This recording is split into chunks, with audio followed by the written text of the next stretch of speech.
ऐसी एपिस्टीन की घटनाएं पता नहीं कितनी पर डे घटती होंगी। जिन लोगों का नाम आया, जिन लोगों का, बिल गेट्स, बिल क्लिंटन और न जाने दुनिया के कितने बड़े बड़े लोग, पैसे की कमी नहीं, समृद्धि की कमी नहीं, महलों में रहते हैं, गाड़ियों की कमी नहीं, फिर बच्चियों के साथ सेक्स, क्योंकि अब तो और कोई माध्यम बचा नहीं विचार शून्यता का। अब विकृति बची, विकृति। ये सारा काम परवर्टेड माइंड्स का है। विकृत दिमाग। आदमी जब, इसीलिए कहा गया ना कि भौतिकवाद का चरमोत्कर्ष अध्यात्म की शुरुआत है। अब एलन मस्क को ऐसी कौन सी भौतिक चीज होगी जो नहीं अवेलेबल होगी? उसे लगता होगा अब क्या तरीका है यार। बिल गेट्स, ऐसी कौन सी चीज भौतिक होगी, मटेरियल होगी जो उसको नहीं अवेलेबल होगी? और वहीं पे शुरू होता है मानसिक विकृति का खेल। और उस मानसिक विकृति के खेल का परिणाम है एपिस्टीन।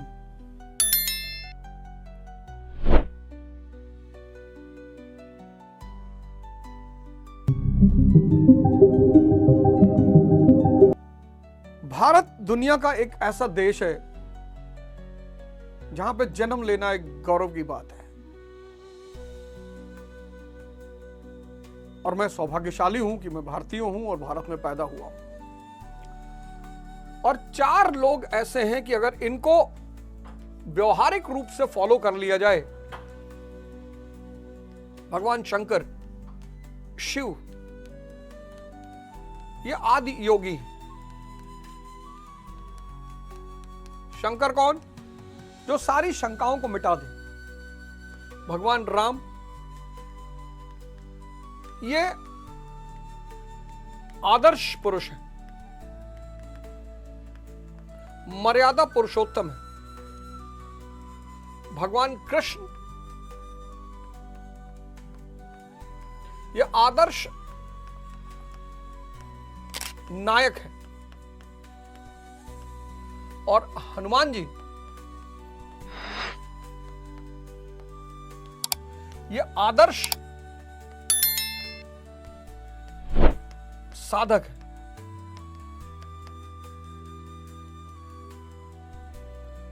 बस इन 4 आदमियों को अगर आप एक गुरु खोजिए भगवान शंकर की तरह। अभी पिछले दिनों एक बहुत ही महान संत भारत के दारकुंडी महाराज ब्रह्मलीन हुए। उनकी किताब है, कभी आपको मौका मिले तो जरूर पढ़िएगा, मानस बोध। बहुत जबरदस्त। मनत रामचरित मानस की जो वैज्ञानिक व्याख्या है वो मानस बोध में आपको मिलेगी, बहुत शानदार। यह जीवन चुनौती तभी तक है जब तक आप इस जीवन को समझ नहीं पा रहे हो। तो आपको क्या करना है? भगवान राम की तरह त्याग करना है, हनुमान जी की तरह साधना करनी है, शंकर जी जैसा गुरु ढूंढना है और भगवान कृष्ण जैसा जीवन जीना है कि महाभारत चाहे जितनी चले, आओ एक से एक चंडाल असुर, आओ सबको संभाल लेंगे। भगवान राम की तरह त्याग करना है, क्योंकि जब तक माया का त्याग करोगे नहीं, ब्रह्म मिलेगा नहीं। और सारा खेल ब्रह्म का है। त्याग मतलब ये थोड़ी कि यार घर द्वार छोड़ के भाग जाना है। ये तो बहुत निगेटिव कॉन्सेप्ट है। इस देश की जो अद्भुत कॉन्सेप्ट है ना, उसको मारा, एकदम मिटा दिया गया। तो भगवान राम की तरह त्याग करना है, भगवान हनुमान जी की तरह साधना करना है, शंकर जी जैसा गुरु ढूंढना है और भगवान कृष्ण जैसा जीवन जीना है। अब आज का थंबनेल अगर आपने देखा, एपिस्टीन यानी दज्जाल, शैतान, मैंने क्या लिखा? एपिस्टीन, मतहीन, अंतहीन। किसी को ऐसी भारत में मुजफ्फरपुर शेल्टर केस, एपिस्टीन अकेला केस थोड़ी है। मुजफ्फरपुर शेल्टर केस जिसमें ब्रजेश ठाकुर को आजीवन कारावास हो चुका है। एमपी सेक्स स्कैंडल, जिस पत्रकार ने उसको डिस्क्लोज किया था उसका ऑफिस और घर बुलडोजर से गिरा दिया गया। क्यों है ऐसा? हमें बड़ा मजा आता है, हम बड़े चटकारे ले लेके सुनते हैं, हमें बड़ा अच्छा लगता है, पर सुख ईश्वर का स्वाद है।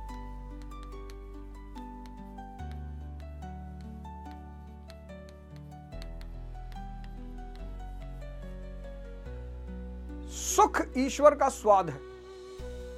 सुनिएगा, आज का ये कॉन्सेप्ट जो है, ये हो सकता है आपके जीवन को बहुत 360 डिग्री घुमा दे। सुख जो है वो ईश्वर का स्वाद है। माध्यम क्या है? सेंसेस, इंद्रियां और मन। मिलता किससे है ये स्वाद? सबसे ज्यादा जो सबसे ताकतवर माध्यम है इस स्वाद का, सुख के स्वाद का, वो है सेक्स। 1 सेकंड से भी कम समय में व्यक्ति को विचार शून्य कर देता है।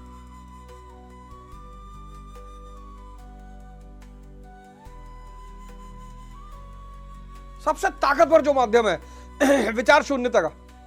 फिर नशा, फिर जुआ। सोचो, आदमी सब कुछ दांव पे लगा देता है, घर परिवार पत्नी बच्चे सब, वो बेहोशी ही तो होगी। फिर एडवेंचर,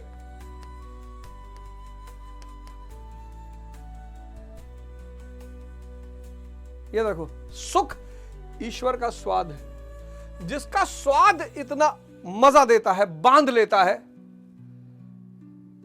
वो अगर खुद मिल जाए,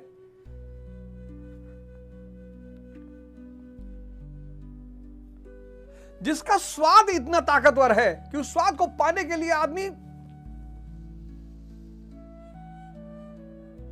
जब तक शरीर में जान है तब तक आदमी सेक्स ढूंढ रहा है। वो समझ नहीं पा रहा है, अज्ञानी है। अब ये अज्ञानता की वजह क्या है? इसकी वजह क्या है? क्यों ऐसा होता है? इतना धार्मिक होने के बावजूद पूरे देश में शिवरात्रि मनाई जा रही है। हमारी सोसाइटी में तो सुबह से भाई लाइन लगी थी, 6 घंटे में लाइन जाके पूरी हुई, सबने जल चढ़ाया, लेकिन शायद ही किसी ने ध्यान किया होगा। शिव यानी संत।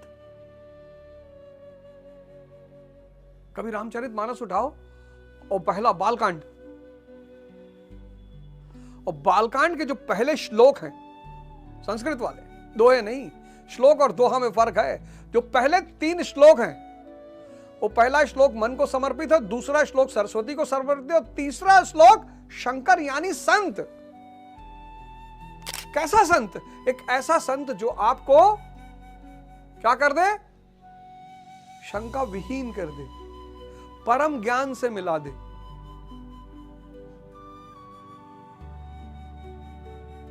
मतलब जितने बड़े बड़े लोगों का नाम आया है एपिस्टीन की फाइल्स में, ऐसी एपिस्टीन की घटनाएं पता नहीं कितनी पर डे घटती होंगी। जिन लोगों का नाम आया, जिन लोगों का, बिल गेट्स, बिल क्लिंटन,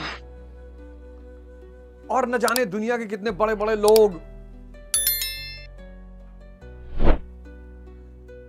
पैसे की कमी नहीं, समृद्धि की कमी नहीं, महलों में रहते हैं, गाड़ियों की कमी नहीं, फिर बच्चियों के साथ सेक्स। क्योंकि अब तो और कोई माध्यम बचा नहीं विचार शून्यता का। अब विकृति बची, विकृति। ये सारा काम परवर्टेड माइंड्स का है। विकृत दिमाग। आदमी जब, इसीलिए कहा गया ना कि भौतिकवाद का चरमोत्कर्ष अध्यात्म की शुरुआत है।